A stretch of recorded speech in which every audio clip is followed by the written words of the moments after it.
அனைவருக்கும் வணக்கம். நான் உங்களின் சங்கரேஷ். தங்களின் பொன்னான நேரங்களை என் கதைகளோடு பயணிக்க உங்கள் அனைவரையும் இன்பமாய் வரவேற்கிறேன். எழுத்து வாசிப்பு இரண்டும் நானே. நட்சத்திர கனவுகள் அத்தியாயம் 51. இப்போது நன்றாக குணமடைந்திருந்த சங்கரமூர்த்தி வீட்டுக்கு செல்ல வேண்டுமென கூறவே தேவாவும் சரி என்றான். கடைசியாக அவரை முழுவதும் ஒருமுறை பரிசோதித்து பார்க்க, என்னால உணர முடியுது, நான் நல்லா தான் இருக்கேன், அப்படியே எதுனாலும் நீ என் கூட தானே இருக்க போற, அப்புறம் என்ன சொல்லு, ஊசி குத்தி குத்தி புண்ணா போச்சுடா புலம்பலாக மகனிடம் கூறினார். அப்பா, அவ்வளவுதான், முடிஞ்சது, கூட இருப்பேன் தான், இல்லைன்னு சொல்லல. நீங்க அங்க ஊருக்கு போயிட்டா நான் பக்கத்துல இருக்க மாட்டேன்லப்பா. நீயும் தானே என் கூட ஊருக்கு வர போறப்பா. இங்க அதே நேரம் அதித்தி உள்ளே வர அவளின் செவியில் அந்த வார்த்தைகள் விழுந்தது. அப்படியே அங்கேயே ஏங்கி நின்றுவிட, நான் எப்படிப்பா அங்க, இங்க எல்லாரையும் பாத்துக்கணும்ல நானு, கேள்வியாய் கேட்டான். அப்பாவோட எல்லாரும் உனக்கு முக்கியமாப்பா? இல்லப்பா, நான் டாக்டர்ல, இங்க நோயாளிகளை பார்க்கணும், அத சொன்னேன். எல்லாரையும் விட எனக்கு நீங்க தான்ப்பா எப்பவும் முக்கியம். அப்ப ஏன் கூடவே அங்க வந்துரு. என்னன்னு தெரியலப்பா, என் மனசு கிடந்து அடிச்சுக்கிடுது. நீ பக்கத்துல இருந்தா நல்லா இருக்கும்னு தோணுது. நம்ம ஊர் பக்கத்துல டவுன்ல ஏகப்பட்ட ஆஸ்பத்திரி இருக்குல்ல, அதுல வேலை பாரு. இல்ல நானே நம்மளோட எல்லா சொத்தையும் வித்தாவது ஆஸ்பத்திரி கட்டித்தரேன், அதுல நீ ராஜாவா இருப்பா என தன் மகனின் கரங்களை பற்றி கொண்டு ஏக்கமோடு கூற யோசனையாய் பதில் சொல்ல முடியாது இருந்தான். என்னப்பா அமைதியாயிட்ட? உனக்கு இந்த அப்பன் கூட இருக்க விருப்பம் இல்லையா? ஏற்கனவே படிக்கிறேன்னு சொல்லி 10-11 வருஷமா என் கூட இல்லாம தனியாத்தானே இருக்க.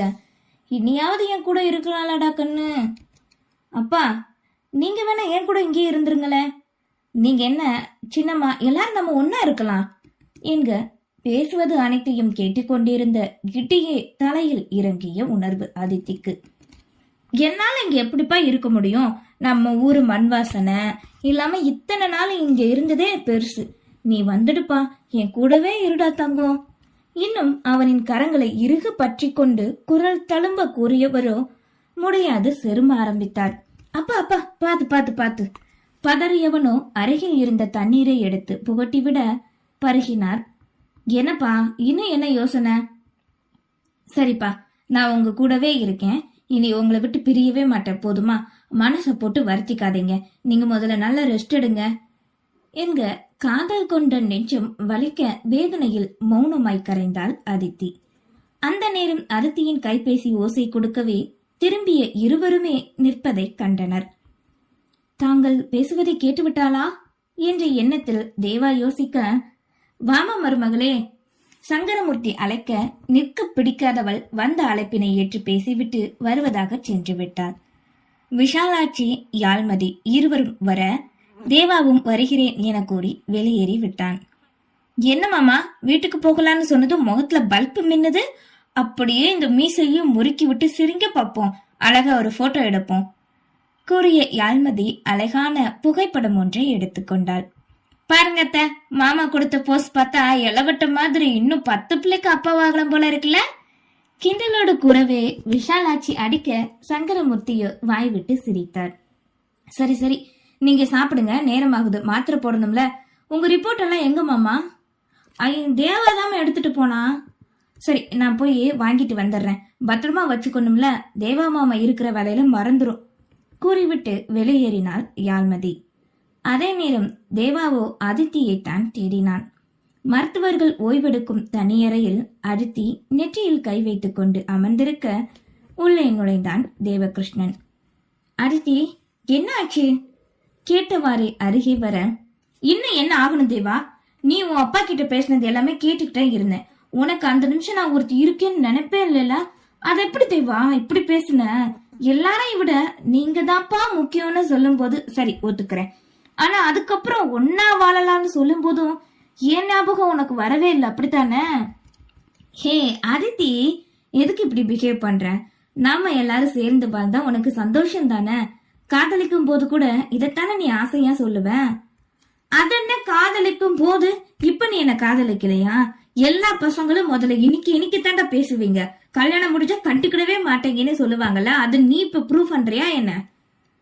அவனும் இதழ் புன்னகை ஒன்றை வீசி தன்னருகில் இழுக்க முயன்றான். விடு தேவா என்ன. விலகி நிற்க, இப்ப என்ன நம்மன்னு சேர்ந்து சொல்லாதது தப்பா? நான் அப்படி சொன்னா அதுல நீயும் தானே இருக்க அதித்தி. இப்படி பேசி என்ன மயக்காத.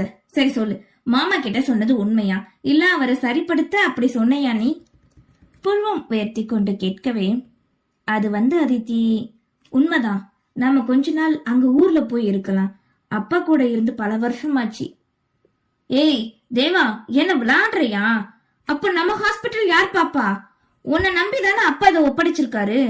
இங்க பார், நீ போக கூடாது, இங்கதான் இருக்கணும், அவ்வளவுதான் நான் சொல்லுவேன். உறுதியாய் கூறியவளோ செல்ல பார்க்க கைப்பற்றி தடுத்தான். முடியாது அதித்தி, கொஞ்ச நாள் நம்ம அங்கதான் இருக்கணும், அதுக்கப்புறம் இங்க வந்துடலாம். நான் தான் மாமா கிட்ட பேசுறேன்னு சொல்றேன். எதுக்கு தேவா? உங்க அப்பாவுக்கு ஹார்ட் அட்டாக் வந்த மாதிரி எங்க அப்பாவுக்கு வரவா? இத நான் அனுமதிக்க மாட்டேன். நீ போகணும்னா போ, என்னால முடியாது. உனக்கு எப்படி உன் குடும்பம் முக்கியமோ எனக்கு என் குடும்பம் முக்கியம். ஆனா நீ என் அப்பாவோட நம்பிக்கையே பொய்யாக்கிக்கிட்டு இருக்க. நீ முன்ன மாதிரி இல்ல தேவா, மாறிட்ட. ஹே அதித்தி, ஜஸ்ட் சின்ன விஷயம், இதுக்கு எதுக்கு நீ இப்படி பேசுற? எது சின்ன விஷயம் தேவா? இப்ப எதுக்கு நம்ம வாழ்க்கையில உன் ஃபேமிலி இன்வால்வ் ஆகுறாங்க? என் அப்பா நம்ம தனியா இருக்கணும்னு நினைச்சு எல்லா ஏற்பாடு பண்ணா உன் அப்பா ஒன்னா இருக்கணும்னு நினைக்கிறாரு. புதுசா கல்யாணம் முடிஞ்சவங்க தனியா இருக்கணும் கொஞ்ச நாள் கூட, இது கூட தெரியாது உங்க அப்பாவுக்கு? அது சரி, கிராமத்தாளு தானே, இதெல்லாம் எங்க தெரிய போகுது? அதித்தி ஸ்டாப் இட், தேவையில்லாம பேசாத. யாரு, நானா தேவா? அது சரி, நீ என்னையே விட்டுட்டு போகலாம் நினைக்கிறதானே? அப்படித்தான். நீ நினைக்கிற வார்த்தையால கூட நான் சொல்றேன். நீ படிச்ச பொண்ணு தானே, சிட்டில வளர்ந்த நாகரிகம் தெரிஞ்ச பொண்ணு தானே நீ. இப்ப எதுக்கு என்னோட பிஹேவியரை சொல்ற? இது வரைக்கும் நான் உனக்கு பிடிக்காதது எதையாவது செஞ்சிருக்கனா சொல்லு தேவா? உனக்காக தானடா நான் ஒவ்வொரு நிமிஷமும் வாழ்றேன். ஆனா உனக்கு தெரியலையா தேவா?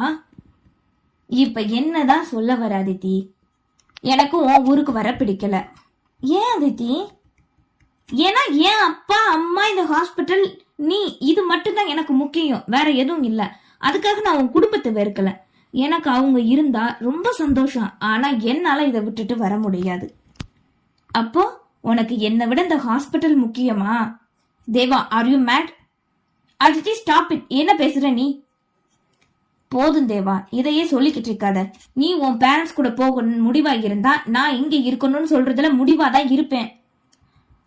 அப்போ நீ உன்னோட குடும்பம் என்னை ஏத்துக்கிட்டதுக்கு காரணம் நான் டாக்டர் அப்படிங்கறதால.